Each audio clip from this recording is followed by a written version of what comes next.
Hello, আসসালামু আলাইকুম প্রিয় শিক্ষার্থীরা। আপনাদের সবাইকে ডেইলি স্টার কোচিং আমাদের ইংরেজি শেখার ক্লাসে স্বাগত জানাচ্ছি। প্রিয় শিক্ষার্থীরা, আজকে আমাদের হেডলাইনটা হচ্ছে ওয়াটার লগিং ওয়াইপস আউট বড় হোপস ফর 25,000 ফার্মার্স। তো ওয়াটার লগিং শব্দের অর্থ হচ্ছে জলাবদ্ধতা, পানি আটকে থাকা। আমরা ফ্রিকুয়েন্টলি অতিবৃষ্টির পরবর্তীতে বিশেষ করে শহরে আমরা ওয়াটার লগিং দেখি, শহরের রাস্তার জলে পানিতে ডুবে যায়। তো এখানে আসলে ফার্মিং ল্যান্ড ডুবে যায়। ওয়াটার লগিং সাধারণত আমাদের নদীগুলোর ন্যারো হওয়ার কারণে হয়। তো ওয়াটার লগিং ওয়াইপস আউট অর্থ হচ্ছে আপনার সম্পূর্ণ এখানে ওয়াটার লগিংয়ের কারণে বড় চাষের যে প্রত্যাশা সেটা মুছে ফেলা বা আশাটা নষ্ট হওয়া বা কোনো ধরনের সম্ভাবনা না থাকা। আমরা নর্মালি ওয়াইপ আউট অর্থ হচ্ছে কোনো কিছু টু ক্লিন সামথিং কমপ্লিটলি, কোনো কিছু সম্পূর্ণ রিমুভ করা, টু রিমুভ সামথিং, এখানে দূর করা, ওয়াইপ আউট। কিন্তু এখানে ওয়াইপ আউট অর্থ হচ্ছে আমাদের স্বপ্ন কী হয়ে যাওয়া, সম্পূর্ণ নষ্ট হয়ে যাওয়া, শেষ হয়ে যাওয়া। ওয়াটার লগিংয়ের কারণে বড় চাষ করার 25,000 কৃষকদের বড় চাষ করার, বড় ধান চাষ করার স্বপ্ন ধূলিসাৎ হয়ে গেছে, শেষ হয়ে গিয়েছে। সাব হেডলাইনে আছে সিল্টেড রিভার্স। এটা কিন্তু রিজনস কেন আসলে স্বপ্নটা ধ্বংস হচ্ছে, কেন বড় চাষ হচ্ছে না, এটা একটা রিজনস বলে দিচ্ছে এখানে। বলছে সিল্টেড রিভার্স। তো সিল্টেড শব্দের অর্থ হচ্ছে কাদা, বালি, অথবা উপর থেকে আমরা গড়ানি বলি এরকম, এগুলো নদীর গর্ভে গিয়ে নদীর যে গর্ভ বা পেট বা গভীরতা, নাব্যতা সেটা কমিয়ে ফেলে, নদীর তলে বালু জমে, পলি জমে, সেটা সিল্টেড রিভার্স। নদীর নাব্যতার ঘাটতি। স্টল ড্রেনেজ বিষয়টা হচ্ছে আপনার ড্রেনেজ, পানির যে নদীর যে স্রোত সেটা নিয়মিত নদীকে কী করা লাগে, নাব্যতা ফিরিয়ে আনার জন্য ড্রেনেজ অ্যাক্টিভিটিস করা লাগে, প্রোগ্রাম করা লাগে। তো এটার অভাবে নদীগুলো হয়ে গেছে, স্টল, মানে জায়গায় জায়গায় ব্লক হয়ে গেছে, ওয়াটার ফ্লো ন্যাচারাল না, স্মুথ না। স্টল মানে আটকে থাকা। তো আমরা স্টলড শব্দের অর্থটা এখানে ব্যবহার করা হয়েছে something that has stopped making progress. Stall মানে আটকে থাকা। আর ডিলেড অথবা বিলম্বিত হওয়া, পানি মানে নিষ্কাশন হইতে বিলম্বিত হওয়া। Has come to stand still অথবা অচল হয়ে যাওয়া। Often use to describe stalled negotiations. বিশেষ করে নেগোসিয়েশন যখন দুই দেশের মধ্যে যুদ্ধবন্ধ অথবা বাণিজ্য বিষয়ক নেগোসিয়েশন বন্ধ থাকে, তখন স্টলড নেগোসিয়েশনস বলে। যেমন বাংলাদেশ ইন্ডিয়ার সাথে বিভিন্ন ইস্যুজে এখন এই স্টলড নেগোসিয়েশন অবস্থা আছে। ইকোনমিক গ্রোথ আটকে থাকা। আর স্টল ভেহিকল অথবা কোনো যানবাহন রাস্তায় নষ্ট হয়ে আটকে পড়ে আছে, সেক্ষেত্রে আমরা স্টল ব্যবহার করি। It means to intentionally delay action to gain time. এখানে বলছে silted rivers, stall drainage, leave 17,800 hectares fallow months after monsoon. এটা হচ্ছে একটা টাইম। তো এখানে সাবজেক্ট হচ্ছে সিল্টেড রিভার্স, অর্থাৎ এই যে এখানে আমরা যে বড় হোপস, এটা যে আমাদের ওয়াইপ আউট হয়ে গেছে, এটা রিজনস দুইটা বলছে। একটা রিজনস হচ্ছে সিল্টেড রিভার্স, একটা হচ্ছে স্টল ড্রেনেজ, অর্থাৎ জায়গায় জায়গায় বিভিন্ন নদীর স্থানে পানির প্রবাহ বন্ধ হয়ে বাধা সৃষ্টি করা এবং নদীর গর্ভে সিল্টেশনের কারণে নদীগুলো ভরাট হয়ে যাওয়ার কারণে এত হেক্টর, 17,800 হেক্টর ফ্যালো। এখানে ফ্যালো শব্দটা কিন্তু ফলো না, FOLLOW, ফলো না, কিন্তু এখানে আছে ফ্যালো শব্দের একটা বিশেষ অর্থ আছে। ফ্যালো হচ্ছে রেফার্স টু, ফ্যালো বলতে বোঝায় agriculture land left unsown for period to restore soil fertility, অর্থাৎ একটা জমি ফেলে রাখা হয়, এগ্রিকালচার ল্যান্ড লেফট আনসন, চাষবাস ছাড়া ফেলে রাখা হয় ফর এ পিরিয়ড, একটা নির্দিষ্ট সময়ের জন্য, 1 বছর, 2 বছর, 3 বছরের জন্য। কেন রাখা হয়? টু রেস্টোর সয়েল ফার্টিলিটি, যেন নদী জমির যেই আপনার শক্তি, ফার্টিলিটি, সেই শক্তিটা ফিরে আসে। Retain moisture and break pest cycles অথবা অতিরিক্ত চাষাবাদের কারণে জমির যে পেস্ট সাইকেল তৈরি হয় সেটা ব্রেক করার জন্য আসলে ফ্যালো করে রাখা হয়। তো এখানে বলছে আমাদের বর্তমানে এই নদীর এই সমস্যার কারণে 17,800 হেক্টর জমি অনাবাদি। এখানে ফ্যালো শব্দটা হচ্ছে আনসন, অনাবাদি আছে। মান্থস আফটার মনসুন, হ্যাঁ, হচ্ছে বর্ষার পরে সময়ে এসে এগুলো এখন চাষবাস হচ্ছে না, এখন চাষবাসের সময়, এটা বোঝাচ্ছে। Prolonged water logging in Bobda region, হ্যাঁ, ববদা এলাকায় দীর্ঘদিনের জলাবদ্ধতা। প্রলংড অর্থ হচ্ছে দীর্ঘদিনের। If something last for longer period of time, তো দীর্ঘদিনের। প্রলংড এখানে ভিপিপি, ভার্বের পাস্ট পার্টিসিপল অ্যাডজেক্টিভ, ভার্বের পাস্ট পার্টিসিপল অ্যাডজেক্টিভ। আমরা পার্টিসিপল অ্যাডজেক্টিভ দুই রকম, present participle adjective, past participle adjective. ভার্বের তিন ফর্মগুলো অ্যাডজেক্টিভের মতো ব্যবহার হইলে, কেন অ্যাডজেক্টিভ? এটা হচ্ছে ওয়াটার লগিং এর আগে বসছে, হ্যাঁ, এখানে ওয়াটার লগিংটা নাউন। এই নাউনের আগে B3 যখন ব্যবহার করা হবে তখন সেটা অ্যাডজেক্টিভ হিসেবে ব্যবহার হইলে সেটা পাস্ট পার্টিসিপল অ্যাডজেক্টিভ, হ্যাঁ। তো আরেকটা অ্যাডজেক্টিভ হচ্ছে প্রেজেন্ট পার্টিসিপল অ্যাডজেক্টিভ, সেটা হচ্ছে ভার্বের সাথে আইএনজি।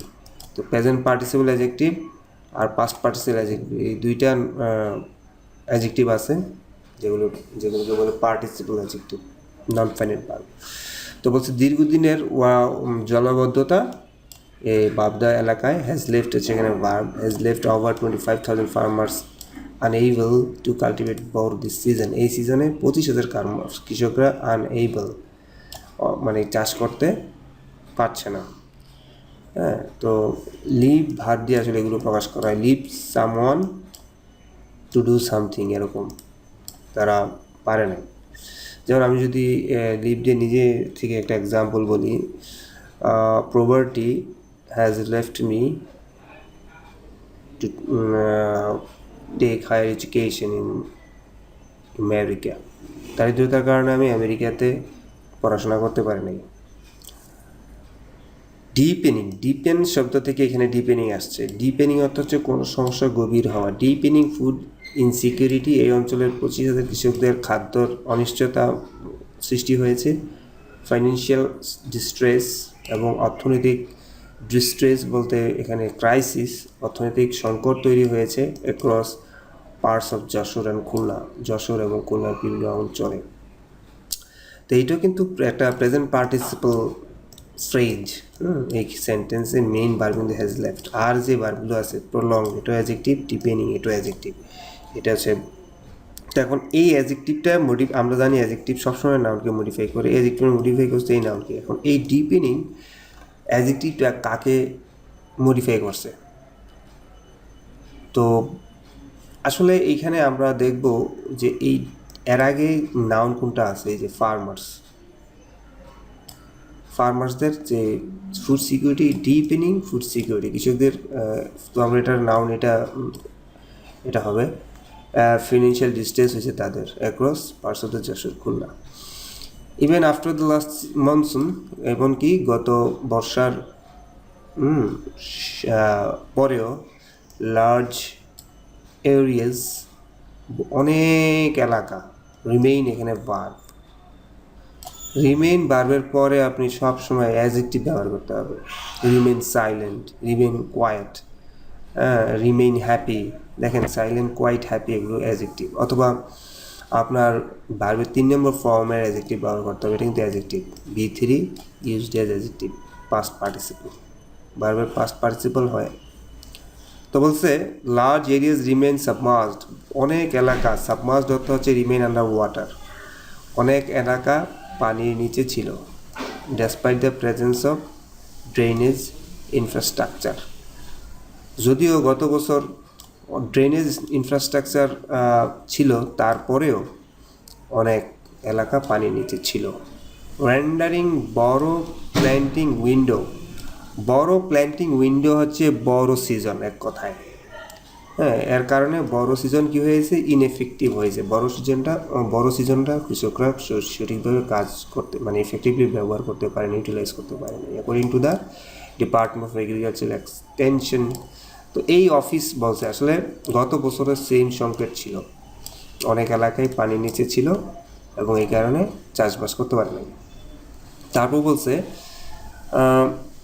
আই কুডন্ট প্ল্যান্ট, একজন কৃষকের কথা কোট করা আছে, কোট আই মানে সেই ফার্মারটা, আই কুডন্ট প্ল্যান্টটা হচ্ছে এখানে verb, I couldn't plant a single sapling সম্ভবত প্লুরাল ব্যবহার করা হয় always, I am not sure, এখানে সিঙ্গুলার ব্যবহার করছে, বলছে সম্ভবত এখানে এই ব্যবহার করার কারণে তারা সিঙ্গুলার প্লুরাল দুটোই ব্যবহার করা যায়। তো বলছে I couldn't plant a single sapling, আমি একটা ধানের চারাও রোপণ করতে পারি না, স্যাপলিং হচ্ছে ইয়াং প্ল্যান্টস, তো এখানে আমি একটা ধানের চারা রোপণ করতে পারি না this year. I couldn't grow আমনটা হচ্ছে অফ সিজনের ধান, বড়টা হচ্ছে আমাদের মেইন সিজনের ধান। তো বলছে আই কুডন্ট গ্রো সম্ভবত বর্ষা যেই বড়োর পরে যেটা বড় ক্ষেতের ধান কেটে আনার পরে আবার যেটা লাগায় সেটা আমন। তো বলছে আই কুডন্ট গ্রো ইদার, বলছে আমন ধানও আমরা রোপণ করতে পারি due to this water logging, এই পানি জলাবদ্ধতার কারণে।